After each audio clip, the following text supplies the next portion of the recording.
HYROX lunges, they suck. Hopefully the next few minutes after this video, we're just trying to make them suck that little bit less. If this is the first time you see my videos, just hit subscribe down below before you've even watched this video. You won't regret, well, you might regret it, but it doesn't cost you anything, so, you know, not much risk anyway. So let's get stuck straight in. HYROX lunges. Now this is at a horrible time of the race. It's station 7, so if your legs haven't blown up by now, they will be very, very soon. So you wanna go in with a bit of a strategy, and in this video, I'm gonna go through some techniques, some strategies behind this one, and some training tips as well. So you can get through this station fast, efficiently, and more importantly, you can come out of this one to a decent run too. Now, people make a lot of mistakes on this station, and I'm gonna run through them so you don't make them when it comes to race day. So the first thing I wanna touch on are the techniques you can use on this station. When you have the sandbag up, there's only a couple of techniques you can use with your steps. Moving through this station efficiently without stopping is the most important thing. Where people lose a lot of time here is when they go to a standing position and they break for a long period of time. So we want to try to avoid that as much as we can. The only real techniques you can use, probably 3 from what I can see. You can step straight through,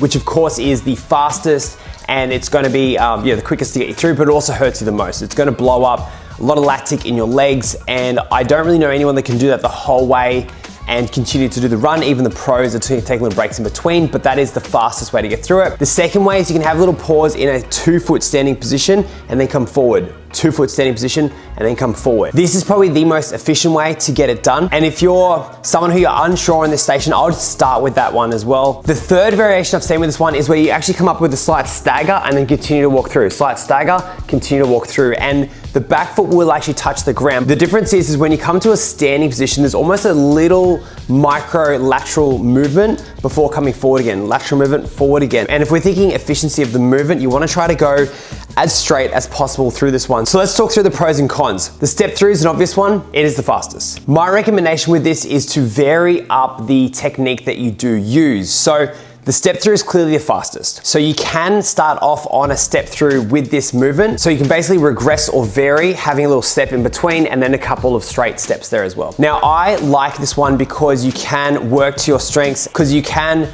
move faster and then you get those little slower steps in there back to your fastest technique. Now I would only do this one if you're confident on this station. Here's a little caveat. If you're unsure on this one and you take the step throughs and it just blows you up too much, where you might have a stagger stance and then you might need a break, I would just start straight with a stagger stance. The reason being is because it's not necessarily how fast you move through this station, it's trying to take less breaks on this station. It's a really key differentiator. In your training, I would almost train to that harder variation, and then on the day itself, take that little stagger in between. You're trying to get through this one without blowing up your legs as much as possible. You have a run after this one, so you definitely don't want to be redlining when it comes to your heart rate on this exercise. So they're the different techniques that you can use. Now the next thing I want to touch on is pacing. In my experience and what I've seen through multiple races is that generally people start this station way too quick. It's 100 meters. It's a long way to go for your lunges. And if you blow your quads up and your glutes up in the first 20, 25 meters, it's a long 100 meters. In terms of the speed, I would try to say as consistently from start to finish as much as possible. You will catch people. If someone starts off quite strong, you will catch them unless they're an elite athlete and they're well trained in this one. I would start off with the most efficient movement, which again is that stagger as we've touched, and just try to move consistently and keeping your breathing right. I'll touch on breathing in a second, but in terms of the pacing, I would not go 100% on the station. You will blow your quads up, I promise you. Lactic is real, and you still have a good 8 minutes to go after, 8-9 minutes after the station. So don't overdo it. Your heart rate should not be spiking until you get towards the wall balls. So in terms of pacing, a little bit off your max, around that kind of 80 to 85% of your max, I would suggest in this one too. And just be consistent in the movements as much as possible. Again, the main mistake I see is too fast at the start, because you get it on your back and you feel good at the first 20, 25 meters. Once you've got lactic in your legs on this one, you can't turn it around. You can't drop the bag, you can't rest. So don't do that. Breathing is another one I wanted to talk about. So I would adapt a consistent breathing to rep ratio on this one. What I mean by that is I'd either have 1 breath per step or 2 breaths per step, but stay consistent with this. I would exhale as you're coming down through this movement, because that's when a lot of your chest is gonna get compressed. The weight's obviously on your back. So exhale through that movement, keeping the core quite tight is a good way to do it, and breathe in as you come back to that standing position. I personally prefer a 1-to-1 ratio on this exercise, but again, test it out is for yourself. Where people go wrong is their breathing gets all over the place, and the issue with that is then your heart rate starts to get all over the place too. We're still trying to move through this movement efficiently, trying to keep your heart rate as low as possible. Obviously it's gonna be high at this point, but try to keep it as low as possible. And that's the same with all the exercises. We're trying to keep our breathing controlled at all times and making sure we're getting enough of an inhale in as we come up. And I'll touch on the technique with the bag in a second, but getting a big breath in is super important here because the weight's kind of pulling you down a bit through this movement, and you're trying to keep your diaphragm open so you can get those deep breaths in, which again is gonna slow your heart rate down, but more importantly, it's getting oxygen into the body as much as possible. So making sure we're getting a good breath in is something I see, and especially at this point, people kind of they start getting white line fever, so they start seeing the finish line and visualize themselves crossing it, crawling across it, whatever they want to be doing, but they start to think about the finish, and it's too early to focus on that. You still got, 10 to 12 minutes when you during this exercise, so big focus on your breath, and again, have a consistent ratio for the reps. Now the next one is the positioning of the bag itself. This is something I didn't think about too much for my first few races, but I've actually changed how I do this and it's made a big difference to me. And again, try it in your training because I think you'll notice it too. I used to do this, but a lot of people when they grab the bag, they put it kind of on their upper neck. I used to grab the outside handles and have it on my upper neck to try to relax my arms a little bit, and I'd be kind of doing my lunges walking through it. The other way you can do this one is to have it a little bit further down on the back, and I'll explain both, but I'll just touch on the first one first. When the sandbag is on kind of your neck as well, it does a few things. Firstly, it actually kind of pushes your neck down.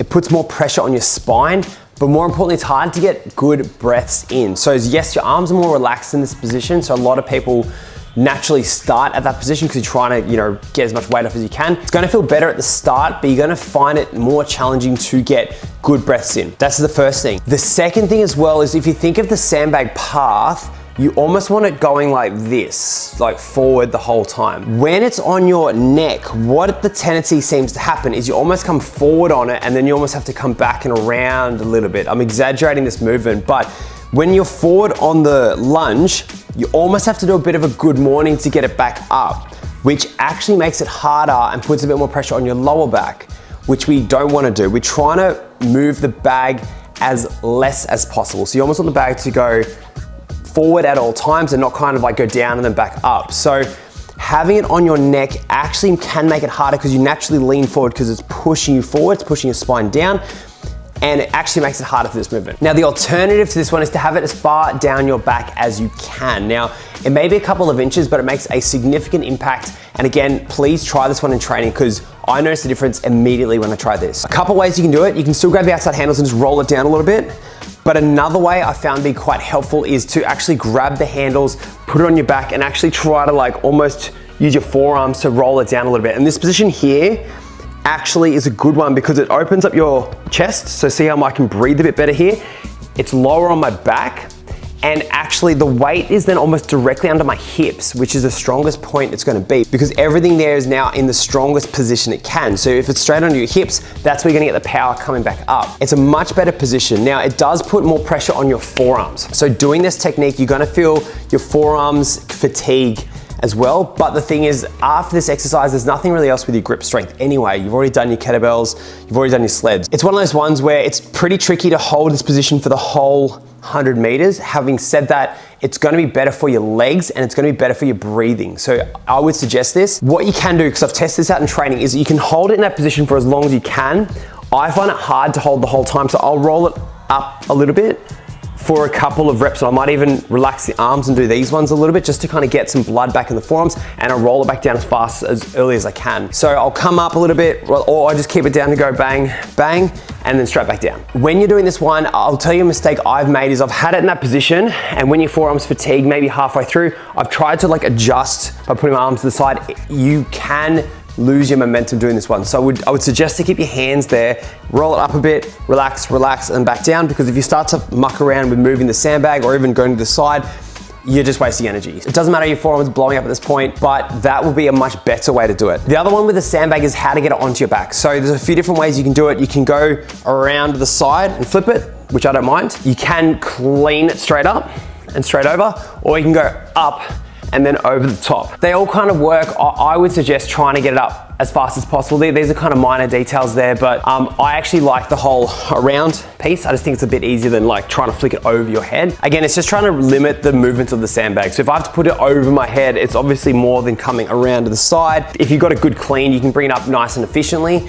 Not a bad way to do it too, but yeah, think these through because again, every little bit of energy you save is gonna help there as well. Now let's talk training for this one. You do wanna be training heavy in your lunges so that way when you get to the day, it doesn't feel as bad. Lactic threshold training on this one is gonna be important. So you do wanna be going heavy, but you wanna be going for reps as well because you wanna get that feeling, especially in your quads, also your glutes, where you've got that lactic building, but you're still getting through the reps. And the more often you can push this one, the easier it's gonna be. I think one of the best ways that's helped me with this station, it's probably one of my better stations, is to go heavier in your training. So if you're in the men's pro, it's 30 kilos. So if you're training at 40, 50 kilos, it's just gonna mean that when it comes to race day, it's gonna feel a lot lighter.